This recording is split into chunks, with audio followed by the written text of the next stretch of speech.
ಇಂದಿನ ಪತ್ರಿಕೆಗಳ ಇಣುಕುನೋಟ.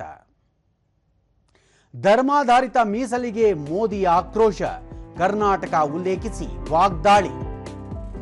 ರಾಜ್ಯದಲ್ಲಿ ಮಧ್ಯರಾತ್ರಿಯಿಂದ ಲಾರಿ ಮುಷ್ಕರ ಆರಂಭ. ಡೀಸೆಲ್ ದರ ಏರಿಕೆ ವಿರುದ್ಧ 2 ಲಕ್ಷ ಲಾರಿ, 3 ಲಕ್ಷ ಗೂಡ್ಸ್ ವಾಹನ ಸಂಪು. ದಿನಸಿ, ತರಕಾರಿ, ಹಣ್ಣು, ಹೂವು, ಗ್ಯಾಸ್, ಪೆಟ್ರೋಲ್ ಸಾಗಣೆಗೆ ಹೊಡೆತ. ಅಂಬೇಡ್ಕರ್ ಕನಸಿನ ಸಮಾಜ ನಿರ್ಮಾಣ, ವರ್ಷದಲ್ಲಿ ಎಲ್ಲ ಹೋಬಳಿಗಳಲ್ಲೂ ವಸತಿ ಶಾಲೆ. ಸಿಎಂ. ರಸ್ತೆಗೆ ಮರ ಬಿದ್ದು ಹೊರನಾಡು ಸಂಪರ್ಕ ಬಂದ್, ವಿವಿಧೆಡೆ ತಂಪೆರೆದ ಮಳೆ.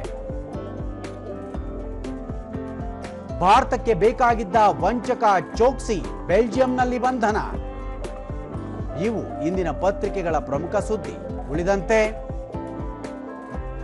ಡೀಸೆಲ್ಗೆ ಬೇಡಿಕೆ ಇಳಿಕೆ, ಪರಿಸರ ಸ್ನೇಹಿ ಇಂಧನ ಬಳಕೆ ಹೆಚ್ಚಳದಿಂದ ತಗ್ಗಿದ ಬೇಡಿಕೆ ಪ್ರಮಾಣ. ಕೇಂದ್ರ.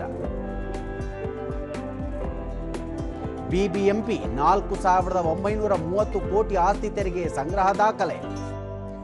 ವಿದೇಶಿ ಪ್ರಜೆಗಳಿಗೆ ಮನೆ ನೀಡಿದ್ದವರಿಗೆ ಸಂಕಷ್ಟ, 4 ವರ್ಷದಲ್ಲಿ 75 ಮಂದಿ ವಿರುದ್ಧ ಪ್ರಕರಣ. ಎಫ್ಆರ್ಆರ್ಒ ಪೋರ್ಟಲ್ನಲ್ಲಿ ವಿವರ ಕಡ್ಡಾಯ.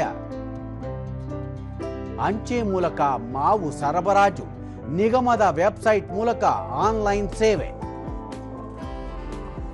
ನಮ್ಮ ಬೆಂಗಳೂರು ಅಂತಾರಾಷ್ಟ್ರೀಯ ಮುಕ್ತ ಚೆಸ್, ಸ್ಯಾನಿ ಕಿಡ್ಜೆ ರನ್ನರ್ ಅಪ್, ಲೆವಾನ್ಗೆ ಪ್ರಶಸ್ತಿ, ರಾಜ್ಯದ ಪ್ರಣವ್ ತೃತೀಯ.